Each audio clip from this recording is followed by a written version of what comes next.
बातमी लाडक्या बहिणींसंदर्भातली आहे। केवायसी न झालेल्या लाडक्या बहिणींसाठी अत्यंत महत्त्वाची बातमी आहे। ज्यांची केवायसी बाकी आहे त्यांना पुन्हा संधी देण्यास सरकारची तयारी आहे। ज्यांना केवायसी करायची असल्यास विंडो ओपन करण्यासाठी सुद्धा तयार असल्याचं मुख्यमंत्र्यांनी सांगितलं। काही लाडक्या योजनेमध्ये काही अर्ज जे आहेत ते बाद झालेले पाहायला मिळतात। अर्ज बाद झालेले नाहीयेत। खरं तर महायुतीची एक सर्वात महत्त्वाकांक्षी योजना म्हणजे मुख्यमंत्री माझी लाडकी बहीण योजना आहे।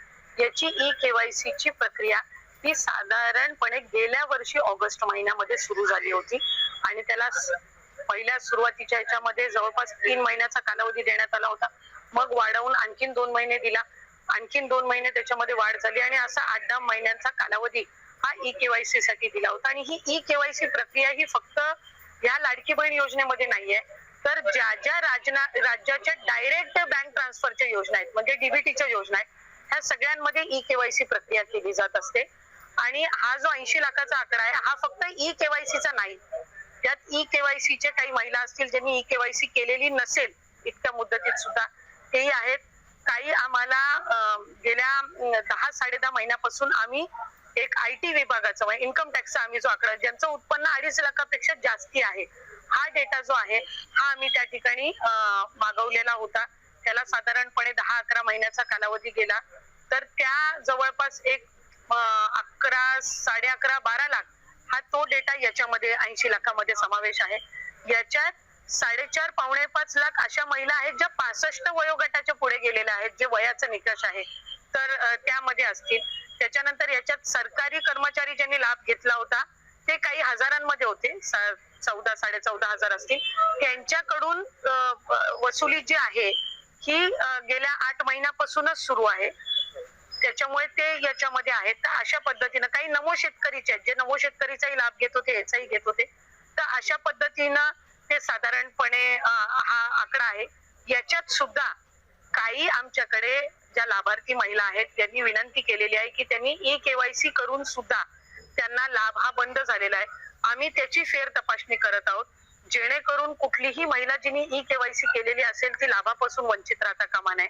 त्याच्यामुळे राज्याचे मुख्यमंत्री देवेंद्र फडणवीस साहेब, एकनाथजी शिंदे साहेब, आदरणीय सुनेत्रा काकी असतील, मंत्रिमंडळ असेल, यांच्या याच्यानी आपण ती ज्यांनी ई-केवायसी केलेली आहे पण त्यांचा कदाचित काही कारणास्तव टेक्निकल अडचणीमुळे लाभ बंद झाला असेल ती आम्ही करतोय।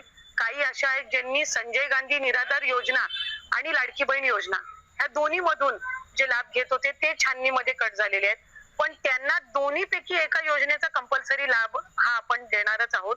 त्याच्यामुळे जे अशा बाय डिफॉल्ट दोन्हीकडे लाभ घेत होते आणि दोन्हीकडनं त्यांची नावं कट झालेली आहेत त्यांना दोन्हीपैकी एका योजनेमध्ये तरी 100% त्याचा शासकीय या योजनांचा लाभ हा मिळणार आहे। काही आरटीओच्या संदर्भामध्ये तक्रारी केलेल्या आहेत, यातल्या 80 लाखामधल्या जवळपास 3-3.25 लाख हे आरटीओचे आहेत ज्यांचे वाहनं आहेत पण ते लाभ घेत होते। हा एक 6-8 महिन्यापासून डेटा मिळालेला आहे, असा कन्सोलिडेट करून आहे। पण त्यातल्याही काही लाभार्थ्यांनी म्हटलंय की आमच्या नावाने म्हणजे निवेदन आलेली आहे की आमच्या नावाने कुठलंही वाहन नाहीये, तर त्याची फेर तपासणी होईल। तर त्या पद्धतीनं आहे। आणि साधारणपणे ज्यांनी ई-केवायसी चुकवलेली होती त्यांना 30 एप्रिल पर्यंतची मुदत ही देण्यात आलेली होती दुरुस्ती करण्याची, त्यामुळे असं आहे। आणि अजून सुद्धा फेब्रुवारी-मार्च महिन्याचा लाभ हा आम्ही गेल्या आठवड्यापासून वितरित करायला सुरुवात केली आहे, त्यामुळे हा आकडा किती असेल म्हणजे वितरित केल्यानंतर हा 7-8 दिवसाच्या कालावधीमध्ये लक्षात येईल। अर्ज करायला सांगितलं होतं आणि कागदपत्रांच्या पूर्ततेला वेळ लागेल म्हणून ही मुभा दिली होती की त्यांनी सेल्फ सर्टिफिकेशन करायचं, म्हणजे त्यांनी जे सांगितलं ते सत्य मानून आपण त्या ठिकाणी त्यांना लाडक्या बहिणीचा लाभ देणं सुरू केलं।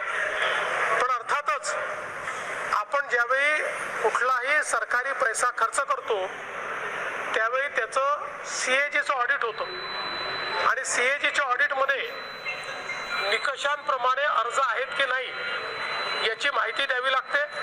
आणि म्हणूनच योजना सुरू झाल्यानंतर आपण त्याचं केवायसी सुरू केलं आणि वेगवेगळे जे डेटाबेस होते त्याच्याशी कंपॅरिझन सुरू केलं, ज्याच्यामध्ये इन्कम टॅक्स विभागाकडनं आपण माहिती घेतली, सरकारचे जे काही कर्मचारी आहेत त्यांचं जिथलं पेमेंट होतं त्या पोर्टलमधनं आपण माहिती घेतली, जो काही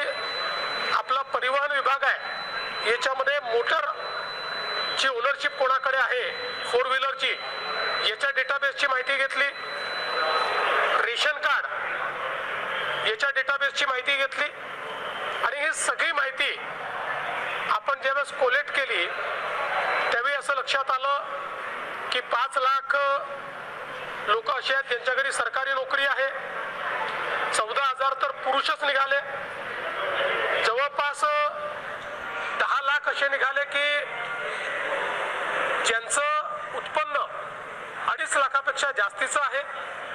अशा वेगवेगळ्या डेटाबेसमध्ये जे लोक अपात्र झाले त्यांना आपण अपात्र केलेलं आहे. त्यासोबत आपण हे सांगितलं होतं KYC करून घ्या, म्हणजे जे काही माहिती तुम्ही सादर केलेली आहे ती आतापर्यंत सत्य मानण्यात आली, आता त्याचे कागदपत्र द्या. पण मोठ्या प्रमाणात KYC झाली नाही.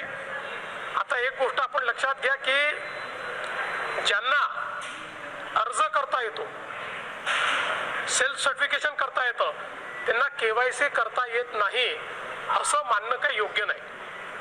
पण जवळपास 9 महिने सातत्याने पाठपुरावा केल्यानंतरही ज्यांनी KYC केली नाही ते अर्थातच कुठला तरी एखादा निकष पार पाडत नाही म्हणून त्यांनी KYC केली नाही. आणि म्हणून हे जे काही आता या ठिकाणी जवळपास जे काही तुम्ही सांगितलं 60 लाख 80 लाख जो काही आकडा तुम्ही दिलेला असेल, तर ते लोक या योजनेच्या पात्रतेचे निकष हे पूर्ण करताना दिसत नाही. जवळपास 1,70,00,000 महिला, थोडं आकडा कमी अधिक असेल 3-4 हजार, पण 1,70,00,000 महिला ज्या आहेत या निकष पूर्ण पार करतात, त्यांची KYC झालेली आहे, त्यामुळे त्यांना लाडक्या बहिणीचे पैसे मिळतच राहतील. ज्यांनी KYC केली नाही त्यांना आता आम्ही पैसे देणार नाही, पण त्यांनी दिलेले पैसे त्यांना दिलेले पैसे आम्ही वसुली करणार नाही. मात्र 14,000 ज्या पुरुषांनी पैसे घेतलेले आहेत त्यांच्याकडनं मात्र पैसे हे वसूल केले जातील. त्यामुळे नीट सायंटिफिक प्रोसेसने या सगळ्या गोष्टी केल्या आहेत.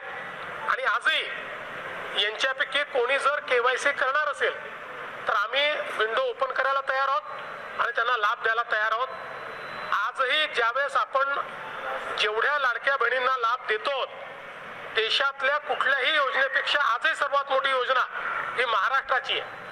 आजही देशामध्ये एवढा लाभ 1,70,00,000 कुठलंच राज्य देत नाही जे महाराष्ट्र देत आहे. मुख्यमंत्री माझी लाडकी बहीण योजनेमध्ये खूप मोठी अपडेट समोर आलेली आहे. आता ज्या बहिणींची KYC झालेली आहे त्यांना आता 1,500 रुपयाचा हप्ता लगातार मिळत राहणार आहे.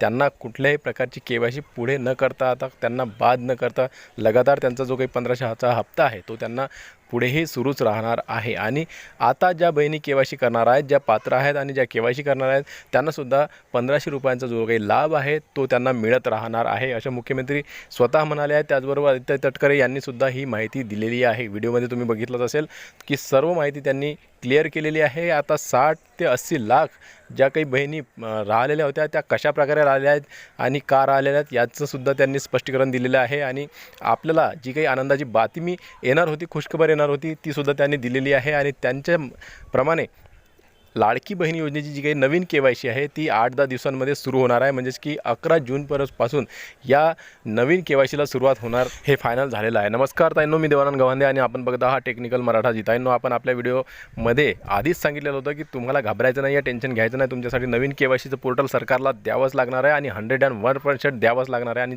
त्याचप्रमाणे आता सरकारला आतासुद्धा तुमच्यासाठी नवीन पोर्टल सरकारनं खोलण्याचा इशारा दिलेला आहे आणि सांगितलेला आहे की आम्ही नवीन लाडक्या बहिणींसाठी नवीन पोर्टल खोलणार आहोत. आणि यासाठीचा 8-10 दिवसांचा वेळ लागणार आहे. आदित्य तटकरेंनी सुद्धा सांगितलं आणि देवेंद्रजी फडणवीस यांनी सुद्धा सांगितलं आहे. म्हणजेच की असं समजून घ्या की 11 जूनपासून या नवीन KYCला सुरुवात होणार आहे. तर व्हिडिओ आवडल्यास लाईक करा. व्हिडिओ पुन्हा नवीन एका व्हिडिओमध्ये. तोपर्यंत जय महाराष्ट्र.